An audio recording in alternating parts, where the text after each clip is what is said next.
नमस्कार, India voice पर स्वागत है आपका। मैं हूं आपके साथ प्रियंका मिश्रा। बुलेटिन की करेंगे शुरुआत। विधानसभा सत्र के दौरान सदन में बीजेपी विधायक रमेश जायसवाल ने चंदौली का नाम बदलने का प्रस्ताव रखा है, जहां चंदौली का नाम बदलकर वाराणसी गंगा पार करने का सुझाव दिया गया है। वाराणसी से अलग करके चंदौली जिला बनाने पर तत्कालीन मुख्यमंत्री मायावती को भी कोसा है।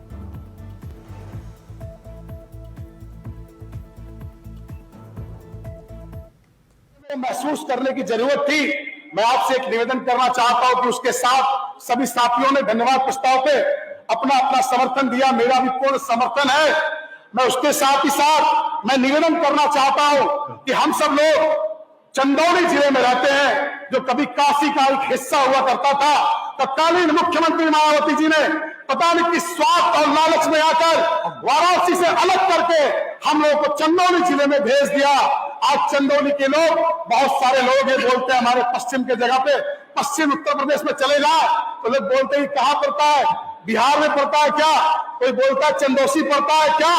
जबकि आपको पता है देश के यशस्वी प्रधानमंत्री जी जिस जगह से लोकसभा पार्लियामेंट के मेंबर है वो क्षेत्र बनारस है, वो क्षेत्र काशी है। कल भी हम भी काशी का हिस्सा हुआ करते थे।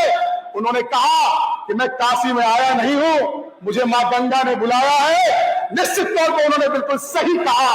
मायावती को पता नहीं कौन सा लालच, कौन सा लाभ लेना था। उसी कुत्सित राजनीति की वजह से चंदौली में रहने वाले 20 लाख लोग इस बात का इंतजार कर रहे हैं कि योगी जी की सरकार में सामान्य लोगों की चिंता होती है।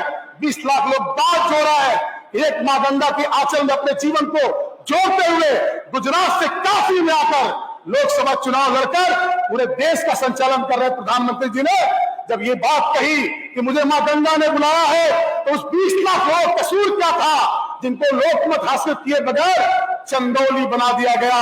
मैं इस सदन के माध्यम से पूरे चंदौली के लोगों की आवाज आपके इस सदन में आप सबके सम्मुख रखना चाहता हूं। सभी के सभी सदन के सभी सदस्यों से इस बात की अपेक्षा करता हूं, निवेदन करता हूं कि 20 लाख लोग आपके आशीर्वाद की आकांक्षा में यह जोर है कि उनका यह बेटा रमेश जायसवाल इस बात की मांग उठाएगा कि प्रयाग में जैसे गंगा पार यमुना पार प्रयाग हुआ, उसी तरह से चंदौली के नाम भी बदलकर मां गंगा की आंचल में पले बड़े हम लोगों को पुनः गंगा से जोड़ दिया जाए।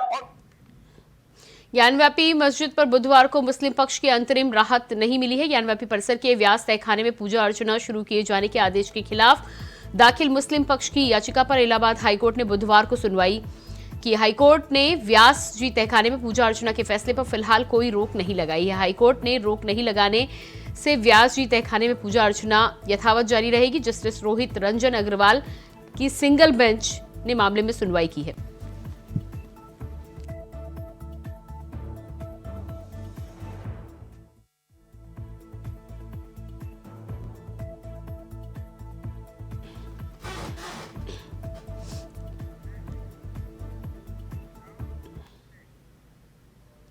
क्या आप भी दुबई की तर्ज पर घर बनाने का सपना देख रहे हैं तो ये खबर आपके लिए है, क्योंकि दुबई की तर्ज पर अब उत्तर प्रदेश के जिला गौतम बुद्ध नगर के नोएडा सेक्टर 140 में भी लोगों को आशियाना खरीदने का मौका मिलने वाला है।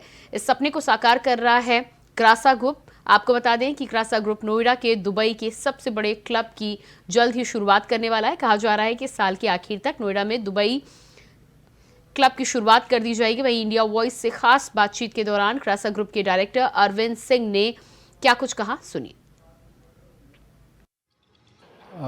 हम लोग आइडिया ये है कि जैसे लोग इंडिया से बाहर जाते थे, दुबई देखते थे, सिंगापुर देखते थे, आपको उसको देख के फील करते थे इंडिया हम बहुत पिछड़े हुए हैं, हमारे को बहुत इम्प्रूवमेंट की ज़रूरत है। तो वो सब चीज़ें हम लोग जब बैठते थे इन्वेस्टर से सुनते थे, फील करते थे, तो वो माइंड सेट है कि उस तरीके से कुछ बढ़िया किया जाए अपने कंट्री के लिए। अगर हम कुछ भी कर पाएँ उसमें 2% 5% कंट्रीब्यूट कर पाएँ, तो उस ड्रीम के साथ, उस विजन के साथ कर रहे हैं और जो लेटेस्ट टेक्नोलॉजी है उस पे काम कर रहे हैं। और सबसे बड़ा एक इस इंडस्ट्री का दुर्भाग्य रहा कि टाइमली डिलीवर नहीं हुआ, तो एक बड़ा नेगेटिव इम्पैक्ट है ग्लोबली कि यहाँ पे पैसा लगा दो, अता पता नहीं है कब मिलेगा। तो मैं चाहता हूँ कैसे भी करके, मेरा विज़न ये है कि टाइमली डिलीवर करें और जो कमिट करें उसको 100% अचीव करें। और टारगेट है कि दुबई देख के लगता है कि वहाँ पे जाके इतनी बढ़िया बड़े बिल्डिंग्स हैं, मोस्टली इंडियंस से देख के लगता है कि मॉडर्न सिटी ऑफ इंडिया है। तो उस तरीके से कुछ रिप्लिकेट कर सकते हैं नोएडा में, और बहुत स्कोप है करने के लिए, वो कर रहे हैं। कोई बड़ा आपको यहाँ क्लब भी ला रहे हैं जो दुबई? हाँ, एक क्लब भी ला रहे हैं जो दुबई में है, बी क्लब करके, वो टेरेस पे ला रहे हैं उसको। वो इसी साल स्टार्ट कर देंगे इसको। जैसे मिडिल क्लास लोग हैं उनके लिए क्या है प्रोजेक्ट में? मिडिल क्लास के लिए बजट हमारा 25 लाख से स्टार्ट हो जाता है, तो उनके पास ये स्कोप है 25 लाख रुपए इन्वेस्ट करके अपना 12, 15, 20 हज़ार रुपये की महीने की इनकम उनको हो सकती है।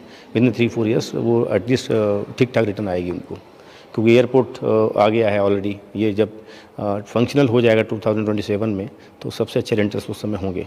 नोएडा के पास स्कोप है कि 50 रुपये रेंटर से लेकर 150 रुपये तक, 200 तक जाने का, तो अच्छा ROI आएगा कस्टमर को। जैसे अरविंद जी और बिल्डर हैं, बिल्डर नाम आते ही लोग डरते हैं, बताया कुछ जाता, दिखाया कुछ जाता, उसको लेके किरासा क्या ऐसा? नहीं, वो हम उसके लिए पूरे कीन हैं। हमारे को जो हम बोलेंगे वो ज़रूर करेंगे। जैसे नॉर्मली लोग बेचने के लिए कैटलॉग में कुछ भी प्रिंट कर देते हैं, बट उस पर फोकस नहीं करते कि होना है नहीं होना है, क्योंकि बिलो प्राइस माल बिका होता है, फिर वो कमिटमेंट पूरे नहीं हो पाते। तो हम लोगों का पूरा कंप्लीट आइडिया है कि हम उसको बिल्कुल जो बोलेंगे वो डिलीवर करेंगे। नोएडा में कितनी स्टोरी में क्या प्रोजेक्ट पूरा तैयार हो रहा है? हमारा ये वाला जो पहला प्रोजेक्ट है ये 3 फेजेज़ में है। एक फ़ेज़ है ग्राउंड प्लस 7 स्टोरी, एक ग्राउंड प्लस 8 और एक ग्राउंड प्लस 22 स्टोरी। तो 2 फेज़ रेडी हमारे, वो डिलीवरी इसी साल हो जाएगी उनकी, और बाकी काम चल रहा है, वो 2 साल 2.5 साल और रह गए उसमें। जैसे सुरक्षा की बात की जाए पिछली सरकार में और अब की सरकार में, आप क्या देखते हैं कि लोग बाहर से भी बिल्डर यहाँ आ रहे हैं? हाँ, because of law and order बहुत अच्छा हो गया। यूपी में सबसे बड़ा चैलेंज था लॉ एंड ऑर्डर को। जो भी आता था लगता था यहाँ पे यार काम करेंगे पता नहीं कैसे होगा, एक परसेप्शन बना हुआ था, वो ठीक नहीं था। तो इस गवर्नमेंट ने बहुत अच्छा किया, गवर्नमेंट बहुत इनिशिएटिव लिया है, और लॉ एंड ऑर्डर बहुत अच्छा है। लॉ एंड ऑर्डर का एडवांटेज ये मिला कि बड़े बड़े कॉर्पोरेट्स अब नोएडा को रुख कर रहे हैं, पहले नहीं आते थे। अब अच्छे इन्वेस्टर भी आ रहे हैं, कॉर्पोरेट्स भी आ रहे हैं, तो अब टाइम है नोएडा का। किरासा के पीछे क्या मकसद है? किरासा के पीछे मकसद यही है कि जो हमने भी पास्ट में फील किया है कि हमें टाइमली चीज़ें नहीं मिली, डिलीवर नहीं हुई, कमिटमेंट डिलीवर नहीं हुए। तो अब तो खैर डेवलपर भी पूरे कीन हैं, सारे सब डेवलपर पूरा फोकस कर रहे हैं, पूरे गोल ओरिएंटेड काम कर रहे हैं, सभी लोग कंट्रीब्यूट कर रहे हैं, और हम भी उसमें, हमारा ये एम है कि हम एटलीस्ट उसमें 3-4-5% भी अगर हम कंट्रीब्यूट कर पाएँ कंट्री के लिए, तो वही एम है हमारा। किरासा का विज़न बिजनेस, एंटरटेनमेंट, स्पोर्ट्स, इन तीनों को लेकर है। आप बिजनेस के लिए जाएं तो केरासा आएँ, आप एंटरटेनमेंट के लिए जाएं तो केरासा आएँ, आप स्पोर्ट्स के लिए जाएं तो केरासा आएँ। हम इन तीनों ही प्लेटफॉर्म पे, इवन और भी जितने भी प्लेटफॉर्म हैं, बच्चों को लेकर, बड़ों को लेकर, इस भागदौड़ वाली लाइफ को जो है थोड़ा इजी बनाना चाहते हैं, और थोड़ा लग्जरी हमारा विज़न है। ये मैम जो नाम है, इसके पीछे क्या मकसद था? इसके पीछे एक्चुअली मैं और मेरे हस्बैंड दोनों ही श्री कृष्ण के बहुत बड़े भक्त हैं, उनमें आस्था रखते हैं, और के रासा हमने उसी नाम से लिया है। के मतलब श्री कृष्ण और रासा मतलब श्री कृष्ण की 9 रास लीलाएं। संभल में सिपाही के द्वारा होटल पर युवक से मारपीट करने का सनसनीखेज मामला सामने आया है, जहां एसपी ने मारपीट के आरोपी 2 सिपाहियों को सस्पेंड कर दिया है। घटना का वीडियो वायरल हो रहा है। जानकारी के अनुसार होटल में मौजूद युवक ने सिपाही को गालियां दी, जिसके बाद सिपाही ने युवक को जमीन पर गिराकर पीटा और जमकर मारपीट की। थाना चंदोसी स्थित एक ढाबा संचालक के साथ 2 पुलिसकर्मियों द्वारा मारपीट किए जाने की वीडियो प्रसारित हुई थी। इस संदर्भ में जानकारी करने पर यह ज्ञात हुआ कि घटना ढाबा संचालक के साथ न होकर एक अन्य व्यक्ति के साथ हुई है। इस व्यक्ति के द्वारा पुलिसकर्मियों को गाली गलौज एवं उकसाए जाने के पश्चात यह घटना कारित हुई है। इस संदर्भ में पुलिसकर्मियों द्वारा किए गए अवैध व्यवहार के कारण पुलिस अधीक्षक महोदय द्वारा दोनों को निलंबित कर दिया गया है एवं प्रकरण की जाँच क्षेत्राधिकारी द्वारा की जा रही है। तिहाड़ जेल से आप सांसद संजय सिंह बुधवार सुबह सद्भावना एक्सप्रेस ट्रेन से सुबह 5:40 पर पहुंचे। प्लेटफॉर्म नंबर 1 पर जैसे ही ट्रेन पहुंची, वहां पहले से मौजूद आप कार्यकर्ता और समर्थकों ने संजय सिंह जिंदाबाद के नारे लगाए। ट्रेन की बोगी से उतरते ही संजय ने अपने समर्थकों से हाथ हिलाकर अभिवादन किया। संजय सिंह के परिवार और मिलने वाले भी ट्रेन पहुंचने से पहले ही स्टेशन पर पहुंच गए थे, जहां संजय सिंह को MP MLA कोर्ट ले जाएगी। आपको बता दें कि दिल्ली से करीब आधा दर्जन पुलिस संजय सिंह को यहां लेकर पहुंचे हैं। संजय सिंह 2008 के घेरा डालो मामले में आज अपना बयान दर्ज कराने के लिए पहुंचे थे।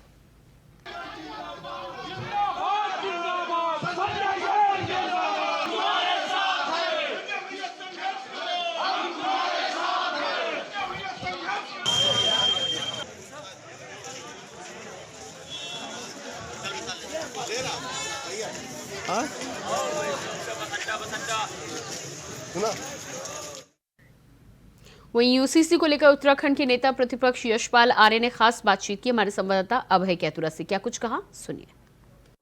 उत्तराखंड विधानसभा के सत्र का दूसरा दिन है और आज दूसरे दिन में विधानसभा के पटल पर मुख्यमंत्री पुष्कर सिंह धामी ने यूसीसी का विधेयक रखा। सत्ता पक्ष की तरफ से बहुत सारी बातें इसके लिए कही गई, विपक्ष ने कुछ चीजें अपने व्यवस्थाओं के लिए या दूसरी जो चीजें उनको उठाने का काम यहाँ पर किया और साथ ही सरकार से समय मांगा कि इसका पूरा अध्ययन किया जाए ताकि उन सब चीजों को पढ़ा जाए या समझा जाए कि विधेयक में है क्या। उन सब चीजों बातचीत करने के लिए हमारे साथ हैं नेता प्रतिपक्ष यशपाल आर्य जी, उनसे बातचीत करेंगे क्या कुछ। सर, आज सदन के पटल पर यूसीसी का विधेयक रखा गया, आप लोगों ने कुछ चीजों पर सवाल तो उठाए लेकिन उस जोश पे या जो सत्ता पक्ष चाहता था कि विपक्ष शायद आक्रामक रखे वो चीजें नहीं दिखी। देखिए, हमने हमेशा सकारात्मक हमारा नजरिया रहा है, दृष्टिकोण रहा है और जिस तरह से आज माननीय मुख्यमंत्री द्वारा उस विधेयक को, कॉमन सिविल कोड बिल को पेश किया, उस संदर्भ में संसदीय कार्यमंत्री थे, विस्तार से उसमें चर्चा भी की। उसी के संदर्भ में मैंने अपनी भावनाओं को, कांग्रेस की भावनाओं को और जनता की भावनाओं को सदन के समक्ष रखना चाहा। सबसे बड़ा सवाल है कि उसमें कितने अनुच्छेद हैं और 172 पेज का वो बिल का मसौदा है। हमने कहा कि विस्तार से हमें पढ़ने दीजिए, समझ दीजिए और जिससे कि हम, क्योंकि तकनीकी पक्ष भी है, कानूनी पक्ष भी है और हम हड़बड़ी में चर्चा में भाग लें और वो हम उसको विस्तार से तथ्यों के साथ न रख पाएं तो ये भी बेईमानी होगा। लेकिन जितना भी हमने उसका अध्ययन किया, समय मिला, 2 घंटे का मात्र समय था, हमने कुछ बिंदुओं पर उनका ध्यान आकर्षित किया। हमने ये भी कहा कि हम रचनात्मक भूमिका निभाना चाहते हैं और विरोध के लिए विरोध नहीं करना है हमने। लेकिन जिस तरह से कुछ पॉइंट्स हैं जो मुझे भी मेरी जिज्ञासा थी कि भाई जो हमारी जनजाति हैं उनको आरक्षण की परिधि से बाहर रख दिया गया है, इस बिल की परिधि से बाहर कर दिया गया है, उन मातृशक्तियों का, माताओं बहनों का क्या होगा, ये प्रश्न मेरे मन में कौंध रहा था। उसको मैंने वहां पर जिक्र किया और मैंने कहा अच्छा होता कि एक ड्राफ्ट जो आपने विधेयक लाने से पहले एक ड्राफ्ट आप सदन के सम्मुख रखते और उस ड्राफ्ट में उस जो एक्सपर्ट कमेटी ने जो ड्राफ्ट दिया है उसको आधार पर हम उस पर पूरा अध्ययन करने के बाद तो आप विधेयक लाते और बेहतर होता और ये होना भी चाहिए था। उनको एक्सपर्ट कमेटी की जो मसौदा था उसको सदन में प्रस्तुत करना चाहिए था, फिर वो विधेयक लाते तो बेहतर होता। लेकिन जल्दबाजी में ये सब कुछ हुआ है और कल भी हम आज हमें समय मिला है, हम उसमें कानूनी तौर पर भी हम उसका जान रहे हैं कि किसमें कहाँ पर खामियां हैं और दोष के आधार पर हम इसको परख रहे हैं, क्या इसमें गुण है, क्या दोष है, क्या खामियां हैं और क्या तकनीकी उसमें दिक्कतें हैं या कानूनी तौर पर ये कितना किसी के अधिकारों का हनन तो नहीं कर रहा है।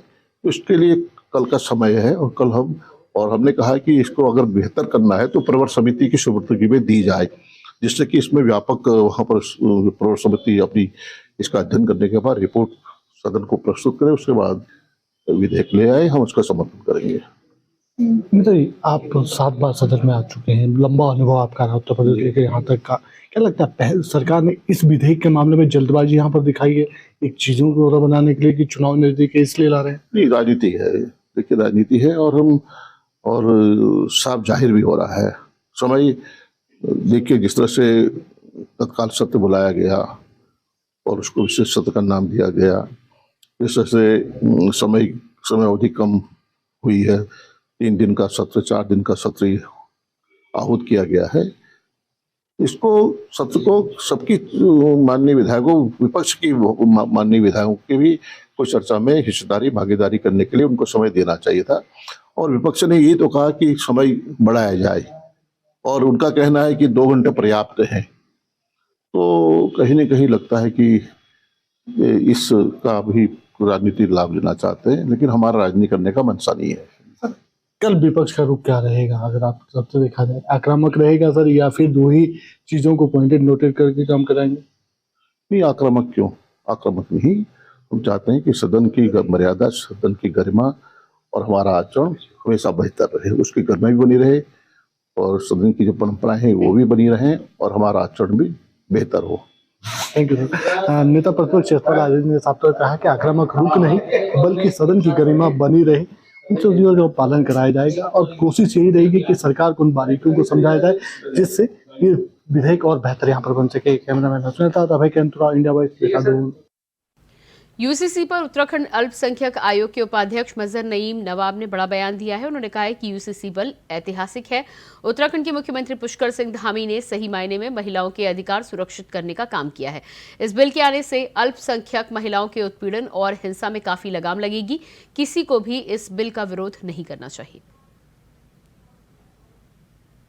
बहुत अच्छा कानून लागू हुआ है। ये हमारे जो यहाँ उत्तराखंड के मुख्यमंत्री हैं श्री पुष्कर सिंह धामी जी जो हैं, उन्होंने बहुत अच्छा कानून लागू कराया हम जैसी महिलाओं के लिए। क्योंकि मेरे अभी हस्बैंड ने पहली शादी तो उनकी हो चुकी, दूसरी मुझसे करी है, तीसरी उन्होंने किसी और लड़की लेके चले गए जिसके साथ में वो रह रहे हैं।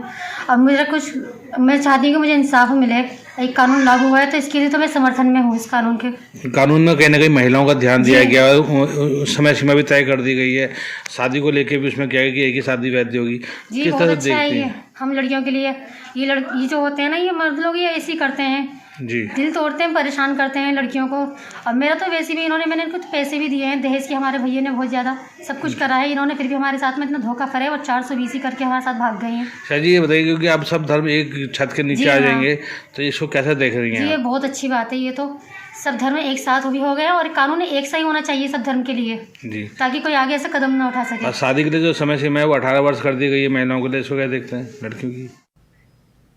उत्तराखंड विधानसभा के विशेष सत्र के दौरान महिला आयोग की अध्यक्ष कुसुम कंडवाल ने उत्तराखंड में पारित होने वाले समान नागरिक संहिता कानून की जमकर तारीफ की है। उन्होंने कहा है कि ये बिल उत्तराखंड का ही नहीं बल्कि देश की महिलाओं के हित में और बढ़ते महिला अपराध पर नकेल कसने का काम करेगा। आगे उन्होंने कहा कि बिल में मुस्लिम महिलाओं के लिए विशेष अधिकार दिए गए हैं।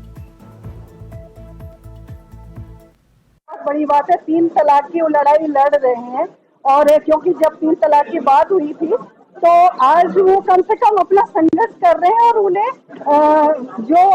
रहने के लिए या आर्थिक रूप से वो कमजोर रहती हैं तो उसकी लड़ाई, उसका फायदा भी होने रही है। और विशेषकर मुझे लग रहा है कि मुस्लिम बहनों के लिए ज्यादा फायदेमंद होगा ये यूसीसी का।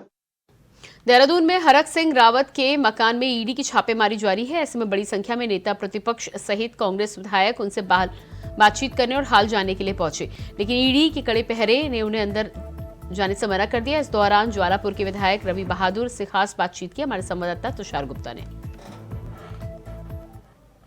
ईडी की छापेमारी लगातार हरक सिंह रावत को अभी चल रही है और हमारे साथ ज्वालापुर के विधायक रवि बहादुर मौजूद है। सर, आज आप यहाँ पर पहुंचे हैं, नेता प्रतिपक्ष भी यहाँ पर थे, किस तरह की स्थिति है फिलहाल? हालचाल जानने आए हैं, अपने साथी हैं, पार्टी के हैं। अघोषित आपातकाल है, जो हम सदन में चिल्लाते हैं, एक तरफा तो यूसीसी कर रहे हैं, समान नागरिक संहिता ला रहे हैं, दूसरी ओर आप प्रताड़ित करने का काम कर रहे हैं। अंकिता भंडारी में भी सीबीआई जांच कराई है ना, यहाँ ईडी भेज रहे हैं, वहाँ सीबीआई भेज दीजिए।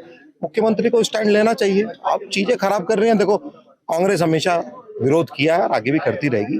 अपने साथी का हालचाल देखना आए थे कि देखते हैं कि क्या है क्या नहीं है, और ये चीजें जो भी हो रही है गलत हो रही है और ये भविष्य के लिए भी चीजें गलत हो रही है। जो देश भर में जिस तरह से विपक्ष को लेकर कार्रवाई हो रही है, कहीं ना कहीं लगता है कि ऐसी बात है। देखिए, भाजपा घबराई भी है, चुनावी माहौल है और उनका ये पहले से स्टैंड रहा है। वो इस तरह की चीजें करते हैं, चीप एक्टिविटीज वो हमेशा करते हैं और हमेशा आगे हम भगवान से प्रार्थना करेंगे ना करें। और फिर एक उन्हें सलाह भी है, जो बोगे आप वो काटोगे। क्या लगता है घुसने दिया, बातचीत हुई है? कुछ नहीं, अभी तो यहाँ पे उनके फोन तक सीज है, बात भी नहीं हो पा रही है उनसे।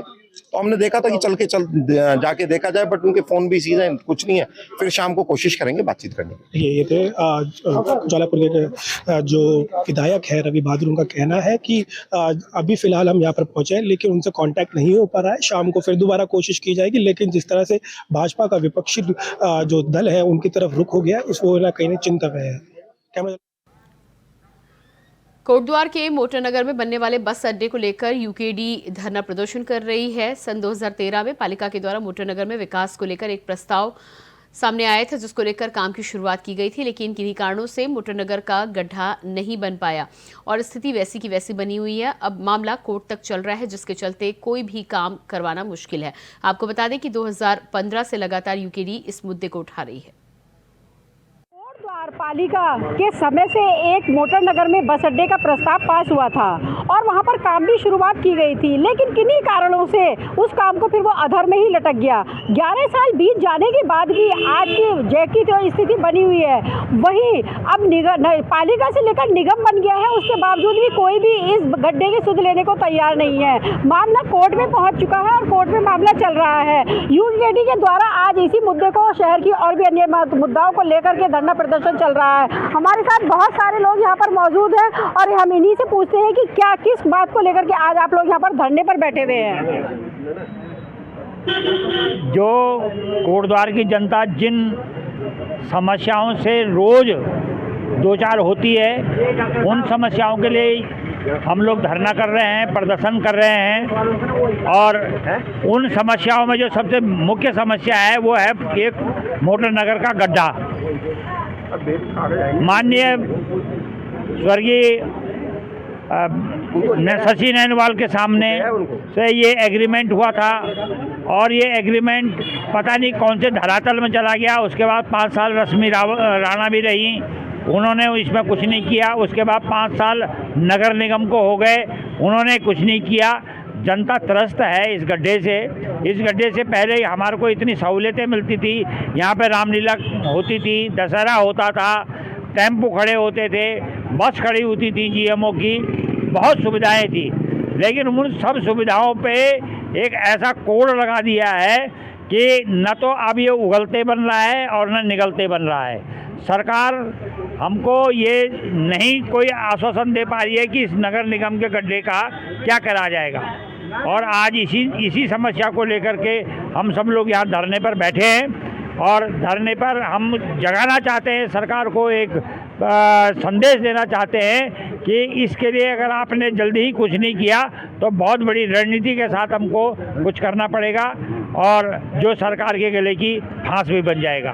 धन्यवाद। हमारे साथ यहाँ पर यूकेडी में जो ढंडियाल जी जुड़े हुए थे, उनका कहना है कि अगर सरकार अभी भी नहीं जागती है तो कहीं ना कहीं ऐसा ना हो कि जनता सड़कों पर उग्र आंदोलन करने को मजबूर हो जाए। हमारे साथ में और भी बहुत सारे जुड़े हुए हैं, उनसे ये पूछते हैं क्या समस्याएं आ रही है। शहर में बहुत सारी समस्याएं हम देखने को मिल रही है। हाँ, देखिए कि उत्तराखंड क्रांति दल हमारे जो संरक्षक हैं डॉक्टर टपरवाण जी, जो कि पूरे अध्यक्ष हैं, उनके नेतृत्व में यहाँ कोटद्वार की जो मूलभूत समस्याएं हैं जिन पर कि फोकस करने के लिए सभी लोग आंदोलित हैं। कोटद्वार की जनता बहुत त्रस्त हो रखी है। लालधाम चिल्लरखार मोटर मार्ग, इसके लिए भी कई वर्षों से और नेता आए गए, लेकिन सारा सड़क निर्माण कार्य जैसे कि तैसे पड़ा। जिस स्थल पर आज हम यहाँ पे उपस्थित हैं, ये यहाँ पर ये मोटर नगर का मामला है, ये जो कि न्यायालय में चल रहा है। इसकी पैरवी सरकार के द्वारा सही ढंग से नहीं की जा रही है और ये जो खामियाजा जो है पूरी जनता, कोटद्वार की जनता को भोगना पड़ रहा है। इसी तरह से अन्य टचिंग ग्राउंड जैसी जो मूलभूत समस्याएं हैं जो कि यहाँ सबब बनी। आप देख रहे हैं कि आते जाते नगर निगम प्रशासन द्वारा ये सांडों को खुलेआम देख रहे हैं। कितनी त्राही मची है, कोई भी दुर्घटना घट सकती है किसी के भी साथ में। और इसी के साथ फिलहाल इस बुलेटिन में इतना ही। खबरों के लिए बने रहिए इंडिया वॉइस के साथ। नमस्कार।